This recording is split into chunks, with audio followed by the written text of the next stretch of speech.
Hello, good evening, and welcome to tonight's edition of Resistance TV. In view of yesterday's shameful shenanigans by the Labour Party, tonight's discussions about the misuse of propaganda is particularly timely. We're joined again by Rod Driver as part of our Elephant in the Room series, and the huge increase in political spin and corporate public relations has been met by the abject failure of the mainstream media to properly scrutinise our politicians and corporations. Their failure illustrates the importance of us raising political consciousness ourselves. So, as Lenin once said, what is to be done, Rod? Hi, Chris. Thanks for that great introduction.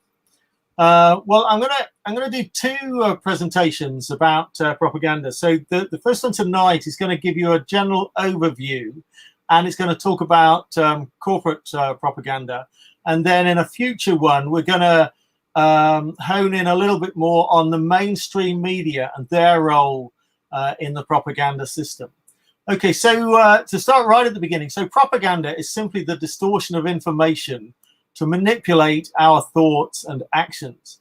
Now, to most people, if somebody uses the word propaganda, immediately people will think back to World War I and World War II and military propaganda. And in fact, that's just a very small part of what really goes on. In fact, propaganda is probably one of the most powerful forces in modern day Britain and America.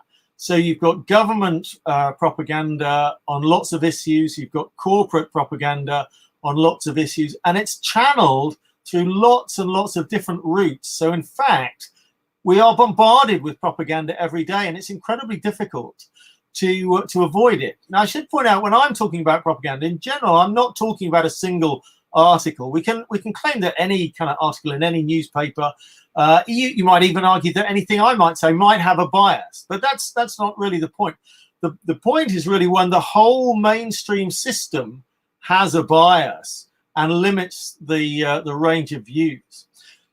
So there was a very famous book written in about 30 or 40 years ago by Noam Chomsky called Manufacturing Consent. And he explained how it was that the mainstream media and other sources of propaganda create what he labeled a propaganda managed democracy. And so the idea is that those people with power, so that's governments, but also rich people and companies, they control people whilst giving people the belief that they do actually have freedom of action and that they are very well informed. And the purpose of propaganda is to direct people's attention away from thinking critically about how the whole system works. So people don't think critically enough about the military, about big companies, about finance, about the economic system in general, and they don't think critically enough about our political systems. And the main form of propaganda is something called censorship by omission. So this means that many of the most important topics are either not discussed at all, or they're discussed in a very narrow way, where only a very limited range of views is considered reasonable. And then anybody who has views outside of that narrow range, well, they're just portrayed as being unreasonable or being portrayed as a radical. So the main outlet for propaganda is the mainstream media, and we're going to do a whole show on that in a couple of weeks' time. But I'm going to talk about all the other areas where you start to see propaganda once you understand what you're looking for. So propaganda actually builds up sort of layer after layer, layer upon layer over many years. So things start out as deliberate propaganda, and then people don't challenge that. And over time, that becomes the received wisdom. So if you look, say, in a history book, and we're going to talk about history more in a second, things that are written in our history books, much of which are not true or a distortion, they become accepted as actually our history, when in fact it's not very accurate. So what you realize is that actually propaganda surrounds us and starts to influence our thoughts and our beliefs on many important aspects of our lives. So it limits what gets talked about, who gets talked about, who benefits from the system, and so on. So for example, if you take a magazine editor or a TV producer and they're deciding who to interview, who to have as a guest on a show, who to write an obituary about, okay, they may not be aware of it, but they're sort of buying into the received wisdom, and they'll choose certain people who are considered important. And when this happens thousands and thousands of times, the people who read these magazines and they watch these TV shows start to see the world the same way, that these are the people who are important and these are the views that are important. And so what we end up with is certain unstated assumptions about what is reasonable and what is not. So the simplest example here, if we leave war and stuff to one side, and I focus on other areas tonight, there's an unstated assumption by the mainstream media in Britain and America that it's okay for individuals to have unlimited wealth, to own unlimited amounts of land, and own unlimited amounts of property. And magazines like Forbes completely celebrate extreme wealth. And in fact, it's got to the point now where the vast majority of people define success by how much money they have. But the downsides of extreme wealth, which we've talked about in earlier shows, such as the distortion of the housing market, the distortion of politics, the distortion of the media, those are all ignored. So this unstated assumption that it's okay to have unlimited wealth, it needs to be stated and it needs to be challenged and questioned because it has downsides. So we end up being indoctrinated but to believe that the rich earn their wealth and they deserve it and they deserve their success. And again, that's something that we need to question, because if we're uncritical of wealth, then we're also going to be less critical of how our society works altogether. Once you start criticizing wealth, then that leads you into saying, let's criticize how society works to create that great wealth in the first place. Okay, so that's a sort of one example of an assumption that is kind of there behind the scenes but is rarely stated. So let's look at a number of places where we see a lot of propaganda. So one obvious area is history or history books. So you'll notice that if you look at the history of Britain, of British people, and it's similar with American history books, looking at famous people in American history and so on, that if the history tends to exaggerate the positives of British actions, of the actions of rich and powerful people, and they understate the negatives of British actions, let's say overseas in India, in our colonies. And so a lot of the history books are essentially whitewashing the reputations of these people and celebrating the role of the powerful and essentially erasing their crimes. So one very famous example of this would be Winston Churchill. Everything you read on the whole in the mainstream press about Winston Churchill tends to be very positive, and he's associated with winning World War II and so on. The fact that he was actually a racist and he was perfectly comfortable with British forces overseas murdering natives in other countries is rarely discussed. And you start to see, when you start looking around, that there are lots of aspects to this. So in recent years, there has been a discussion about statues being pulled down. Now, this is a great example of something. Statues have always been propaganda. When those statues were put there, it was intended to celebrate a particular person, and essentially it was to make everybody think that's a great person and to ignore any negative aspects of their history. But of course, many of them were slave owners. They were involved in colonial exploitation. They made a lot of money through the drug trade system, which Britain used to dominate many years ago. So when people started pulling these statues down, that was a very positive step in terms of ordinary people becoming aware of the propaganda role of something as simple as a statue. But in fact, it's much wider than that. So if you look at country houses, when they were built, many of them were status symbols, and they've now become monuments to their owners. But again, the people who built them were the people similar to the ones who were building statues or having statues of themselves made. So they made their money from slaves, exploitation, and drugs, and so on. And in fact, I met the British ambassador, former British ambassador to Uzbekistan last year at a talk.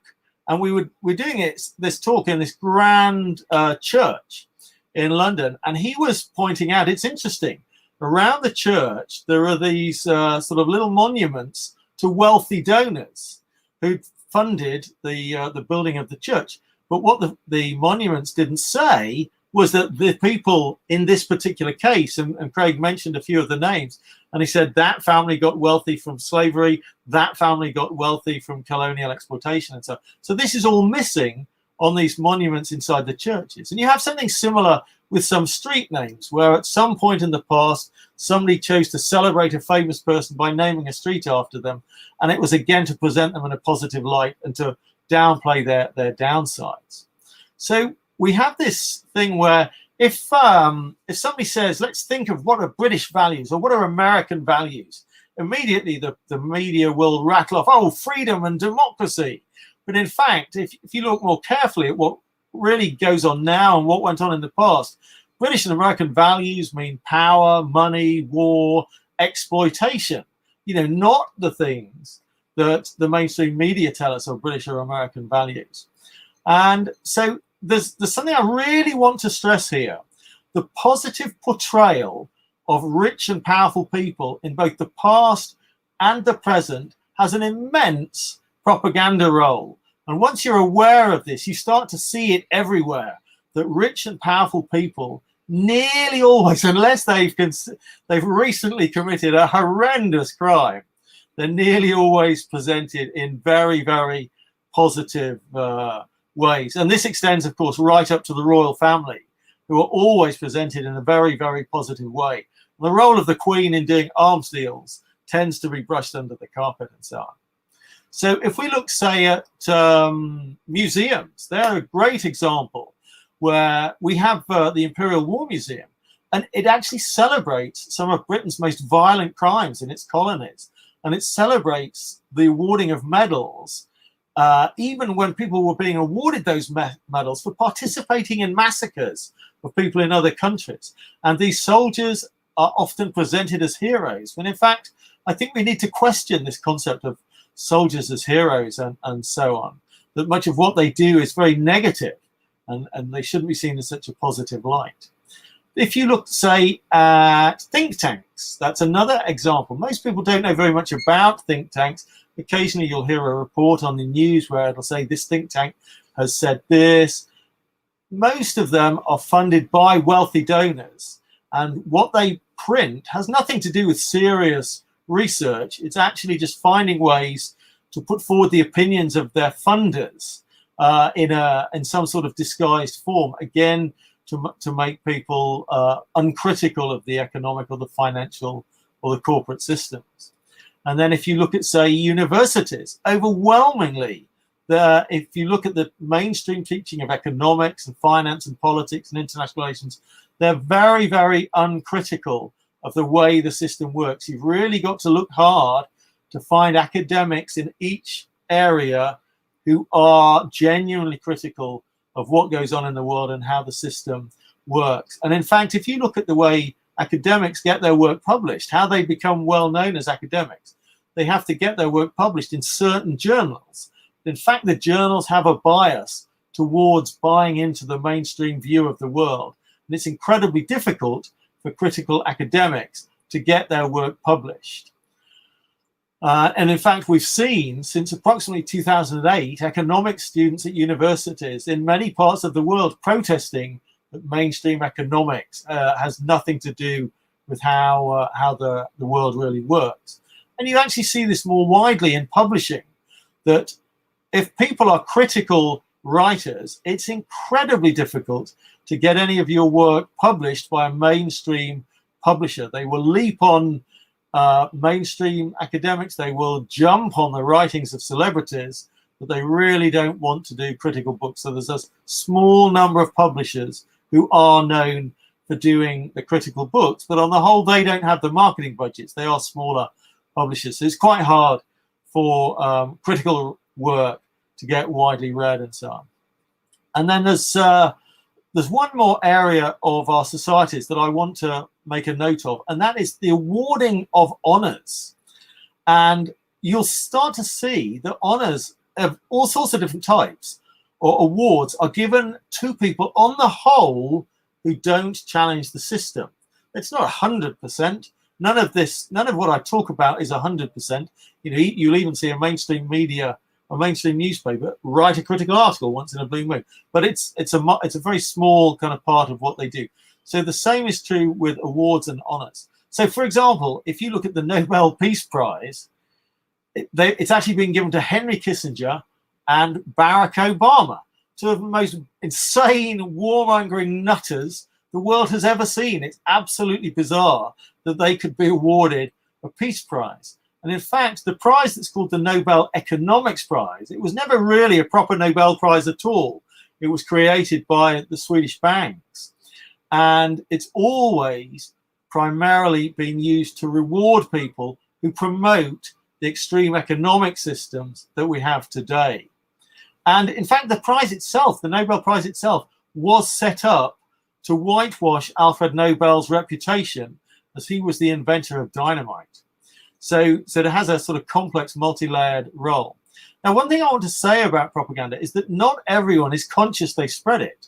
And in fact, this is partly the point about propaganda. If it's effective, people accept it as the truth and then will repeat it without really questioning it to their friends and families, colleagues and acquaintances in lots of conversations. So in fact, everyone ends up repeating and spreading propaganda without really knowing it. So it starts out as deliberate propaganda, but by the time it's disseminated widely, it just becomes information that's sort of misleading and deceptive. So there's a special phrase that is worth being aware of, and it's called the Overton window. And it means the limited range of opinions on a given topic that is considered reasonable. So the idea is if something is outside the Overton window, it's a view that seems unreasonable because it's not the mainstream view being discussed by the mainstream media. So the idea of it, if it's within the Overton window, well, those views come to seem natural and common sense. And anybody who believes something outside that range is considered a little bit of a radical. What happens is that if someone tries to discuss a view that's outside that range, then in fact they will often get snubbed by people they know, and the journalists will get smeared on the internet and so on.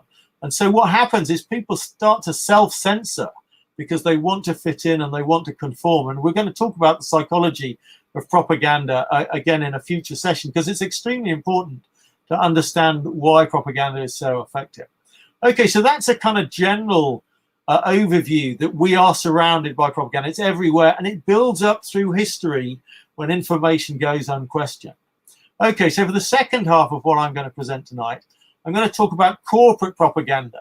Now, big companies used to use the word propaganda. They've stopped using it because they've realized it now has negative connotations in relation to wars and so on.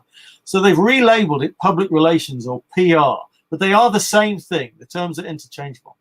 So there's an expert on propaganda called Alex Carey, who's been writing about it for many, many years. And he wrote one of the most important books, and he's got a great quote which summarizes the situation. So I'm going to read that out word for word. The 20th century has been characterized by three developments of great political importance: the growth of democracy, the growth of corporate power, and the growth of corporate propaganda as a means of protecting corporate power against democracy. And this is an incredibly important sort of thing to think about. That the purpose of propaganda corporate propaganda is to hide what companies actually do. It's to hide the harm that they do to people, to societies, and ultimately to the planet. So he has a second quote, which I think is relevant for most people who are just sort of new to this, to get them really thinking about how deep-rooted propaganda is. And he says, one of the great achievements of business propaganda has been to make us believe that we are free from propaganda. And this is what most people think. Most people have no idea that propaganda is all around us. And when it's first mentioned to them, most people are very, very reluctant to engage with the possibility that maybe they've been hoodwinked for most of their life. Now, this is really important, okay? there is nothing shameful about admitting that we've been hoodwinked. Okay, we all get hoodwinked by propaganda some of the time. It's unavoidable. There is so much of it, and it's impossible to check the information some of the time. So it takes a while to get used to the idea that a great quantity of the information that you're exposed to is intended to deceive you to some extent. Now, there's a very good English writer called Jonathan Cook who's actually been writing about this recently, and he's been pointing out how effectively companies have been able to separate the link between corporate profit and the harm that companies do to the environment, communities, and I would say specifically we've got exploitation of staff, exploitation of customers, exploitation of suppliers, and exploitation of governments. And all of that is hidden, and if you look in the mainstream press, all they do is celebrate corporate profits. More corporate profits, that's a plus. That's a good thing as far as mainstream journalists are concerned, because that's what investors want everyone to believe. The source of those profits and the manipulation and so on that we've talked about in earlier sessions, and the fact that much of this money has not been earned, but the system is rigged to channel it into their pockets, it disappears. It doesn't. Those topics cannot be discussed in the mainstream. Now, the reason corporate propaganda is so effective is because it comes from multiple channels. So it comes from the news themselves, the news media itself, but it also comes from politicians, but it also comes from academics. It comes from advertising, which is an incredibly powerful source of corporate propaganda. Most people sort of take advertising for granted. They never question it, but actually it changes the way we think about everything, how we define ourselves, how we think about how we look, how we think about what we buy, if it's okay to buy lots of stuff, and so on. So the whole point of it is to distort our thinking, and it's very successful. But they have even more mechanisms for manipulating what goes on by using propaganda. So they can set up fake grassroots organizations. So you'll see in the media a grassroots organization that claims to be campaigning about something, but actually it's a fake organization set up by big companies to present a misleading picture. And then on top of that, they will try to manipulate regulators. We use the term capturing regulators. If big business can get regulators to see the world from the point of view of big business and ignore all the harms that they do, then their life is very much easier. And as part of this, they will give lots of briefings. Companies will give briefings not only to politicians, but to editors and journalists. And there's a whole sort of layer of key, you might call them influencers. If the corporate propaganda can persuade them to repeat their message, then ultimately most people are going to be exposed to that message and will tend to believe it if they're not already kind of thinking that they need to be critical of everything they see and hear on TV and in the newspapers. So the scale of corporate propaganda is absolutely astronomical. It's a huge industry. So the latest study I read said there are 3 absolutely enormous global companies that between them employ 214,000 people in 170 countries. So the scale of this, it's bigger, much bigger than the scale of the media industry itself. So there's many more people in public relations than there are in the media. So it's absolutely huge. They have massive budgets. They have a lot of influence, and they are very effective at manipulating what you might call the narrative or the general story on many areas. So if we look at a couple of their sort of specific techniques, one of the things they do is called crisis management, which is really about whitewashing reputations. So for example, in India, in Bhopal, about 40 years ago, there was a major disaster by the company Union Carbide, and it killed lots of people in Bhopal in India. So the PR people are called in, and they spent years and years trying to claim that this wasn't the management's fault, it wasn't the company's fault, and that the company really cares, and so on. And it's all about whitewashing the reputation of Union Carbide and so on. And you'll have something similar, say, with the Argentinian dictatorship. So some of you, anyone who can remember back to the Falklands War will remember that from the 1976 to 1982, Argentina was ruled by a dictatorship, and they had a terrible human rights record. They murdered and they tortured, but they employ PR people to try and misrepresent what's going on in Argentina, what they're interested in, what their goals are, who it is they're torturing, and so on. And you see this in other countries. And in fact, the most famous example of this would be after 9/11, Saudi Arabia employed PR people to try and whitewash their reputation, because people started to realize that most of the terrorists, the hijackers in 9/11, were from Saudi Arabia. So Saudi Arabia spent a lot of money trying to whitewash their reputation. So there's another area that I just mentioned before, which is called AstroTurf lobbying. So this is the fake grassroots organizations. So there was a very famous one in America called the American Council on Science and Health. So this sounds great. This sounds like well-intentioned people trying to make sure that we do science in a safe way and we're interested in people's health and so on. But actually, it was a front for very many companies, and they were trying to defend poisonous chemicals. They wanted to make sure that poisonous chemicals were not properly regulated and so on. And then there was another one that became quite notorious at the time, which was called the Campaign for Creativity. And that sounds very positive, doesn't it? These always have very positive names. But in fact, that was Microsoft trying to lobby for stronger patents. And again, it was a fake grassroots company. And another one that became very famous in 2003 was Citizens for a Free Kuwait. And this purported to be a grassroots organization campaigning to have Saddam Hussein, who was attacking Kuwait at the time, to get the Americans involved in attacking Saddam Hussein. And again, this was a PR stunt to justify American military action in Iraq. And they actually made up a very notorious fake story about Iraqi soldiers taking babies in Kuwait from incubators and throwing them on the floor and killing them. And this whole story was made up. So what you realize is there are no ethical standards in public relations. They will make up whatever story they want to make up if they think they can get away with it. So some of you will be aware that in 2017, a very well-known PR company called Bell Pottinger collapsed. And it collapsed because information sort of leaked out about what they were doing. So they were deliberately exacerbating racism in South Africa.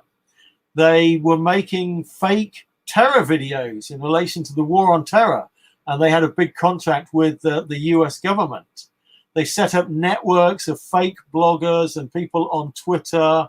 They were changing Wikipedia content for clients, so they remove anything negative for their clients and put lots of positive things in there. They were manipulating search engines so that people would only find positive findings about their clients. And they were doing a lot of public relations for countries with very bad human rights records. So this became public knowledge, and so they lost all their clients. Their clients didn't want to be associated with them anymore. Too much information had escaped into the public.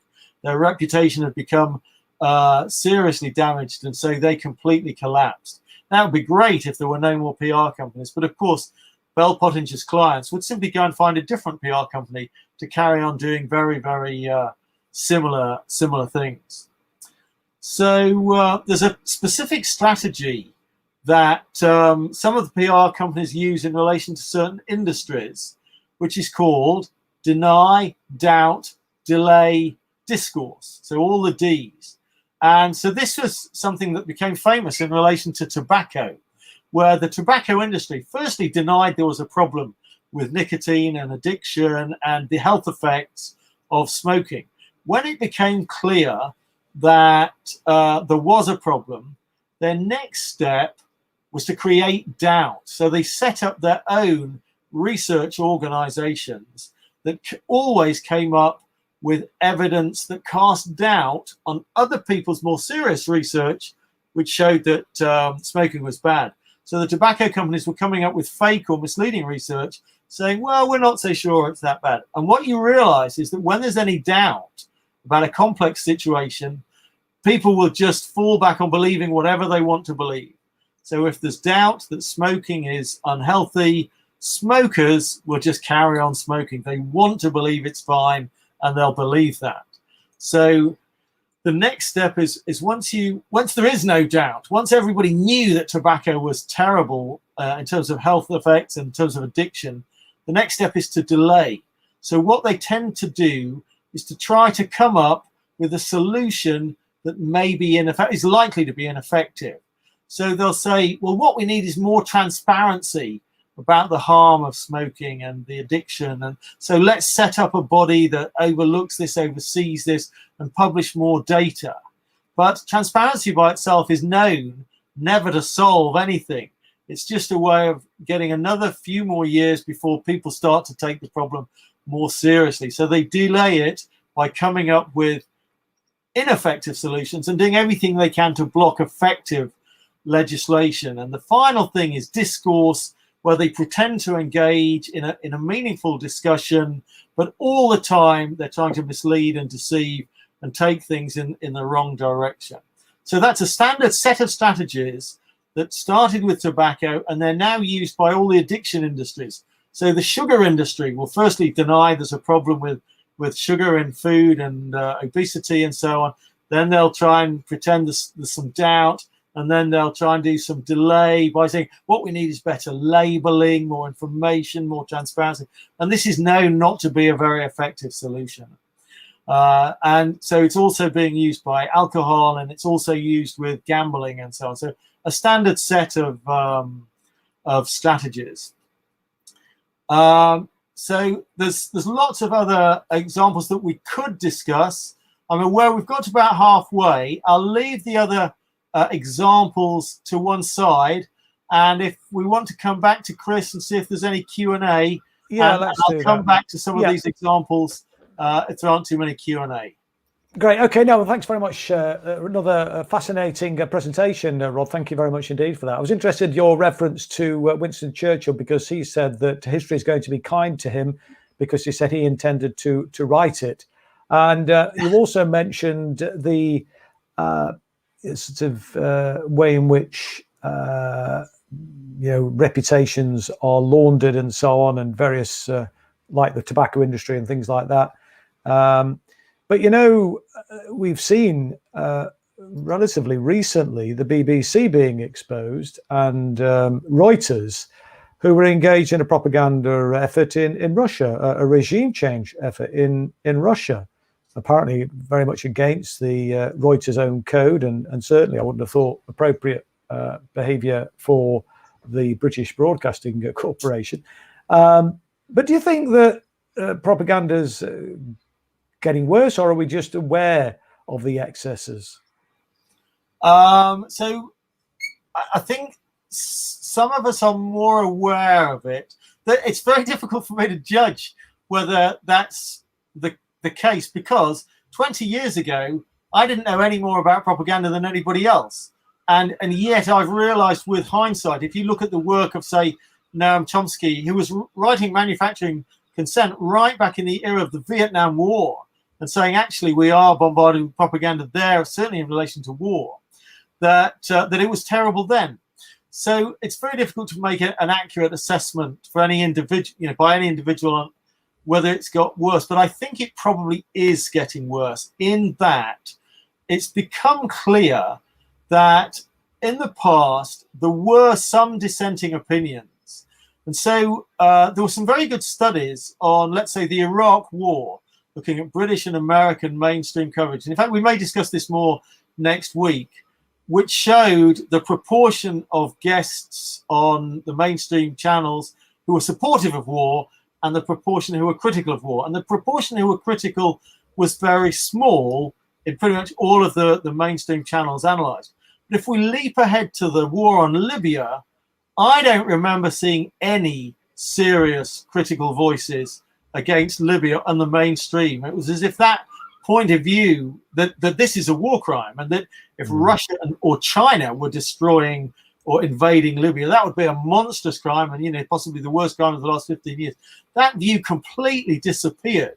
So I think the mainstream media is more on message as far as the government is concerned, even relative to the past, where they weren't very good at critiquing and challenging the government. So I think it probably is even worse.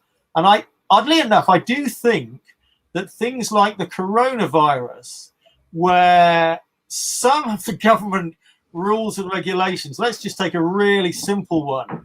So when the restaurants had been reopened and you could sit down at a dining table and not wear a mask, you could be outside in the queue not wearing a mask, but for the few seconds to walk to your table, you had to walk your mask on. This to me seems slightly absurd, but very few people in the mainstream were actually challenging this. And I think people outside the mainstream were starting to say, that does seem a bit weird, so I think there is a kind of an awareness by more of the population. I'm not saying it's a majority or anything, but by more of the population to start to question things they see in the mainstream media. And I think there's a second factor here, which is that I think a much bigger proportion of young people are much less reliant on the mainstream media to get their news. And I think because they're using the internet more, I think they're probably exposed to a much wider range of views. And I see that as a very good thing. And they'll be exposed to more views. So they are more aware that there is a problem with the mainstream media. I wanted to pick up on the first thing you asked about Churchill, about him saying he's going to write his history book, sort of thing.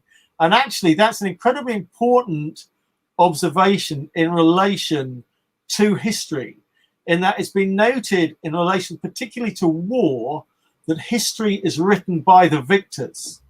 And the same actually applies to all of our histories, that actually it is those who are successful through history, it's the rich and the powerful predominantly, who write history and see the world from their point of view. And so you get this thing about, you see so many mainstream thinkers who will talk about British colonialism and say, well, we were taking civilization to the natives, weren't we? And that's their sort of main view. And the critical view, they might touch upon it occasionally, but it's certainly not the dominant view. Whereas if you go and listen to scholars from almost any other country, certainly any country on the receiving end, and critical scholars in this country, and people who look at the evidence, they'll say, well, this business about civilization to the natives, that's not really what was going on. This was all about plunder and exploitation and playing people off against each other and so on. So I think the fact that history is written by the victors and is written by powerful people, and it's so easy for them to whitewash their reputations, is incredibly important, actually. I mean, and, you mentioned the role of the military, and the British foreign policy, as far as I can see, is really not actually about acting in the national interest. It's acting in the corporate capitalists' interests, and it always has been, hasn't it? I mean, right back from the East India Company and the rest of it. I mean, this notion of heroes and so on. I mean, there are heroic efforts, of course, by people in the military, but the military is a con, isn't it, in terms of what it's used for? Well, I think that's quite a good kind of sort of lead in to sort of whole other area that we should talk about. And I actually write about military propaganda a great deal, and perhaps if people are sufficiently interested, later on we can do another program all about military. Yes, that might be interesting. Yeah, propaganda. Well, maybe we should leave that then, Rod, for that other program. But let me just ask you then about the Overton window. You mentioned the Overton window, and that Overton window, yes, it is a very narrow sort of aperture, as it were, but it has shifted in the past. Can we shift it in the future? I think to some extent, when Jeremy Corbyn became the leader of the Labour Party, there was a sense that the Overton window was shifting leftwards again, where socialism was being talked about again, public ownership, putting, giving workers greater rights and things like that, addressing poverty and so on, things that which we'd accepted and sort of privatized, individualized poverty as if it's a failure of an individual rather than a systemic failure. That seemed to me to be we were moving, weren't we? We were actually moving that Overton window in a positive direction, weren't we? So do you think it's, well, one, do you agree with that? And secondly, do you think it's possible now, again, at some point in the future, to move the Overton window in a more progressive direction? So I do agree that it was definitely changing. The general tone of discussions among lots of the population was changing when Jeremy Corbyn was around. It did change the tone of the whole debate. And it definitely can be changed. And in fact, if you look back through history, you start to realize that it changes. I was going to say all the time, but it doesn't change kind of day by day. But where the Overton winner, what points of view are considered reasonable and what are considered unreasonable does change over time. There has been an incredibly powerful entrenchment of a certain set of views in relation to economics that has steadily sort of shifted to a rightward way of thinking, with this exception of this short period where Jeremy Corbyn did change the debate, that the whole shift had moved much more towards being less and less critical of finance, corporations, and so on. And every now and again, of course, something happens that wakes people up. So in 2008, we had the financial crisis. For a couple of years after that, there were very serious discussions about proper regulation of finance. And even in mainstream media, you could see articles talking about what happened all the way back in the 1929 Great Depression in America and how that was caused by similar factors to what had happened in 2008. And the solution in 1929 was to break up the banks. And it worked exceptionally well for 50 odd years. And people were saying, is that a solution? Now, the extent to which these conversations were taking place internally at the highest levels, I suspect was not the same. I suspect that what was going on was that they were trying to come up with clever PR strategies to pretend that they will engage with more strict regulation, but on the whole trying to find ways to avoid it. So a little bit like this kind of deny, doubt, delay discourse. So you pretend to engage in conversations. It was definitely the case that in Europe, some groups of senior regulators really did want to crack down hard on the banks, and some of them did want to break them up. And it was lobbying by British banks and the British government that actually limited this. So the British government was never particularly interested. But the general conversation in the media and among the public definitely changed. So sometimes a kind of window opens. So I shouldn't use the word window when we talk about the Overton window because I get confusing. Sometimes an opportunity arises for the terms of the debate to broaden. So the window gets wider. More opinions that used to be unreasonable are considered reasonable. And we then have to find ways to act upon that, because this is sort of what we're missing. We missed the opportunity after the 2008 financial crisis. And if you go back to the Iraq War, when we had the huge protests, millions of people were protesting against the war. And if we could have found some way to build upon that to genuinely influence policy, then things might have changed. But each time the government is actually resisting engaging with this broader set of arguments, and it's doing everything it can to not only maintain the status quo, but to reinforce the status quo. And in fact, the most recent sets of rules that have been introduced, which are to allow undercover operatives to commit crimes and to block protest if it interferes with what anybody else is doing, which basically means they can shut down protests whenever they want to. These are really grotesque new laws to be introduced in what's supposed to be a democracy. So if you look back through history and say how change has come about, how women got voting rights and so on, it came about because of protests and women throwing themselves under the King's racehorse and lots of other sort of protests that people talked about at the time. And so locking down on protests is a deliberate mechanism by the government to try and ensure that we are not able to move the Overton window. And they're trying very hard to do that. And it's up to us to resist that and to insist that we have the right to express opinions that they don't want us to express, and to find ways. And is it part of the problem as well, though, Rod, that a failure of our political system, a failure of our parliamentary democracy, our opposition?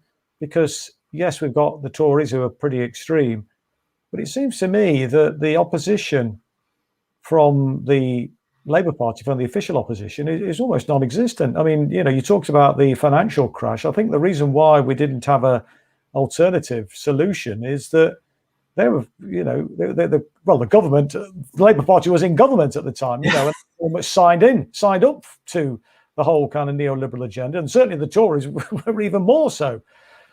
So where do we go from here? I mean, what do we do to shift the Overton window? You talked about protest and so on. Are we talking, direct action? Is that the only way we're going to achieve it? Well, so I always feel that I'm at a bit of a loss to come up with really effective strategies, and that I think that's the sort of thing that will develop over time. I know on a few occasions you deliberately come out and ask the question, do we need a revolution?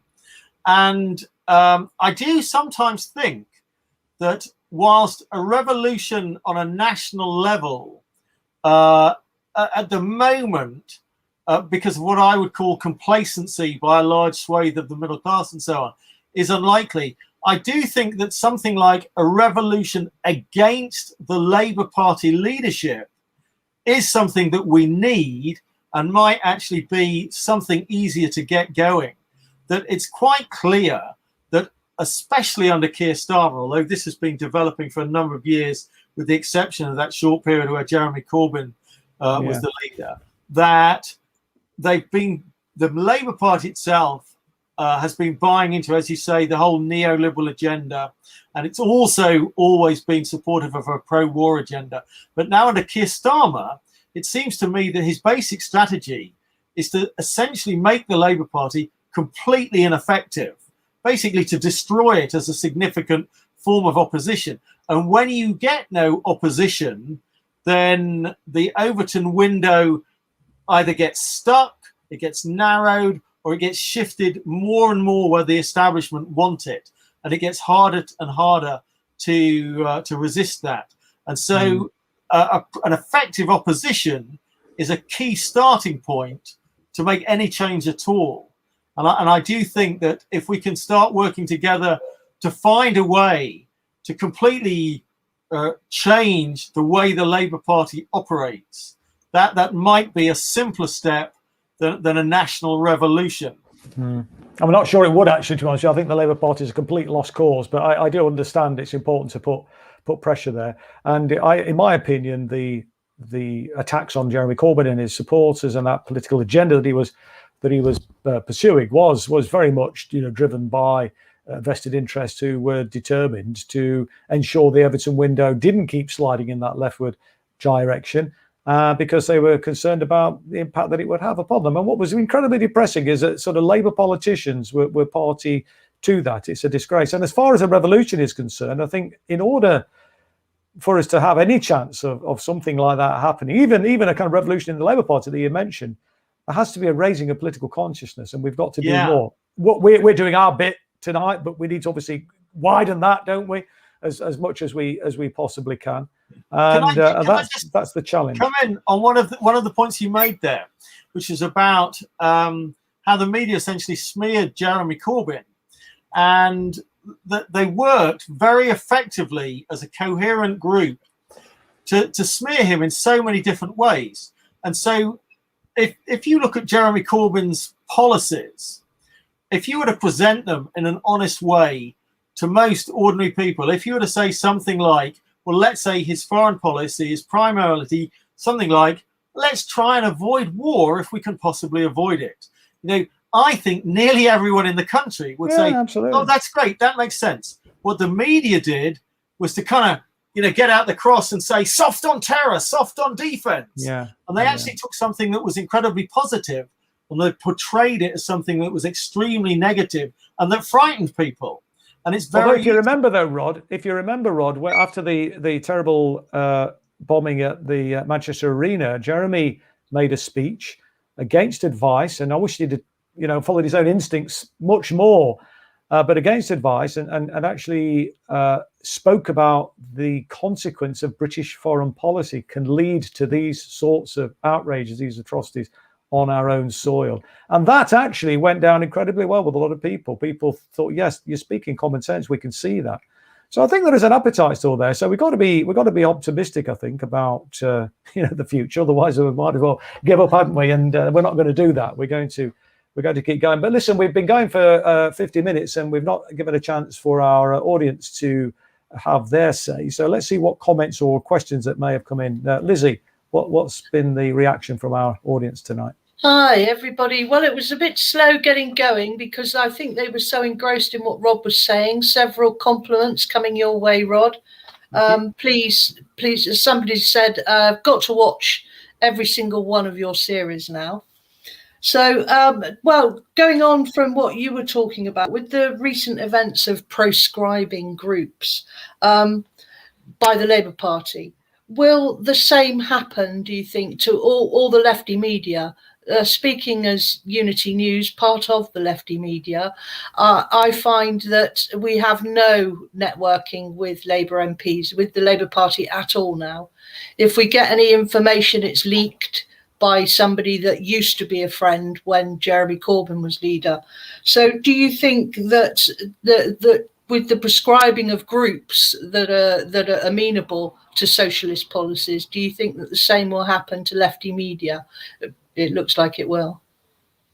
So it's very difficult to know for certain. So it's very much the case that propaganda partly works because not everyone has exactly the same opinion. And in fact, even if you watch the BBC, once in a couple of decades, they'll interview a really, really good critical thinker. So the most famous one would be Noam Chomsky, an American critic.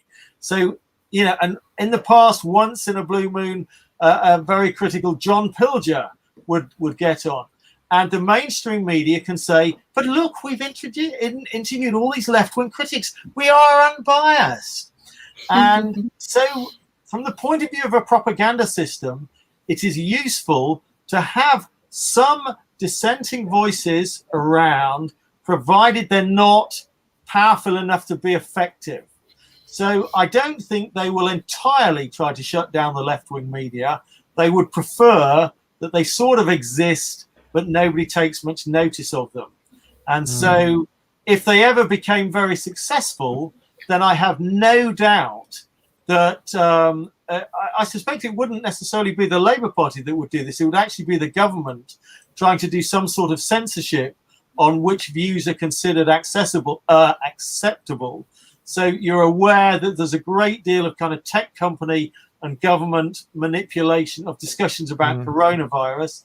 But the fact that they try to censor who's allowed to go into schools to criticize capitalism and things like that. So they, as soon as anything develops that might really be influential, then I'm sure they will be looking to either shut them down or to smear them, which tends to be the standard opening thing. They'll smear you as anti-Semitic, as you're well aware.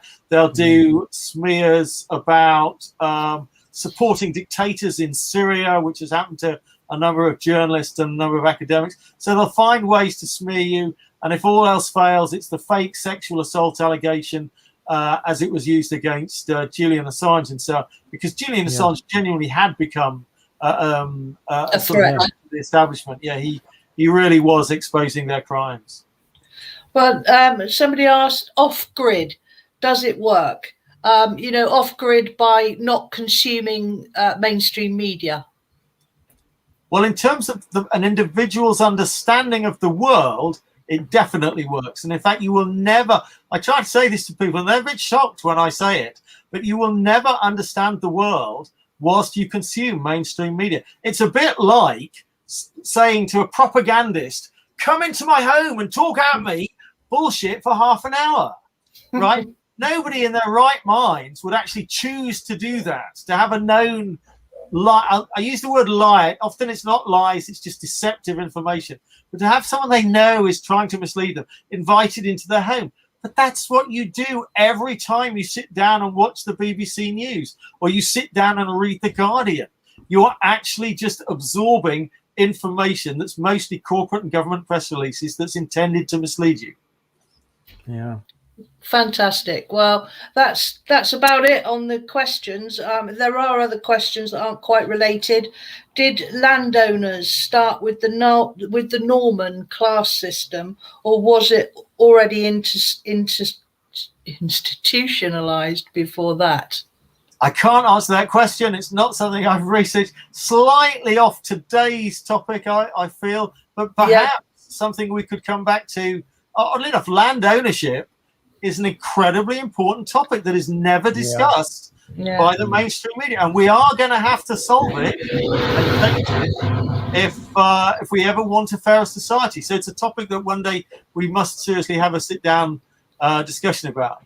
And on the beginning of your rant, your lesson, should I say, not a rant. Forget minimum wage, let's have a maximum wage. So that was about the billionaires. So oddly enough, that is something I am totally in favour of. And again, it's something that you will never see discussed in the mainstream press. So the idea that you could have a maximum wage, that should be as natural a topic for everyone in the country to discuss, just like a minimum wage. Like the fact that it is never discussed, but more than that, most people, if you mention it, their first reaction is, that's preposterous. You know, they don't understand the extent to which they've been conditioned by a lifetime of propaganda, which encourages them not to question the mainstream system. And the solution is to learn to question everything. And not just question the things that you think are obvious to question, but to look at every kind of topic and every debate and every argument and say, what are the unstated assumptions that actually exist beneath that discussion that we need to state and we need to question? And in fact, various philosophers have said, you know, the way to really do critical thinking is to question the assumptions that you didn't even know were assumptions. You've got to find out what the assumptions are. And there is an assumption that you can't have a maximum wage. You can't limit the wealth of a rich person. But that's ridiculous. Yeah. Of course you can. Absolutely. Well, we don't need billionaires, and that's probably a good note to end on. We're just about out of time, Rod. But certainly the starting point here, I think, would be for us to make the point that, you know, billionaires are an anachronism, and this country does not need billionaires to survive. In fact, we would actually do very well without them. Thank you very much. And as I often say, when the likes of Lord Sugar said that he would leave the UK if Jeremy Corbyn were to become Prime Minister, I said I would happily drive him to the airport. Yeah. And we don't need these characters in any way, shape or form. But listen, thanks very much indeed again, Rod, for another fascinating presentation this evening. We'll be back next week at the same time at 7 o'clock. So please tune in then if you can. Thanks for watching this evening, and good night.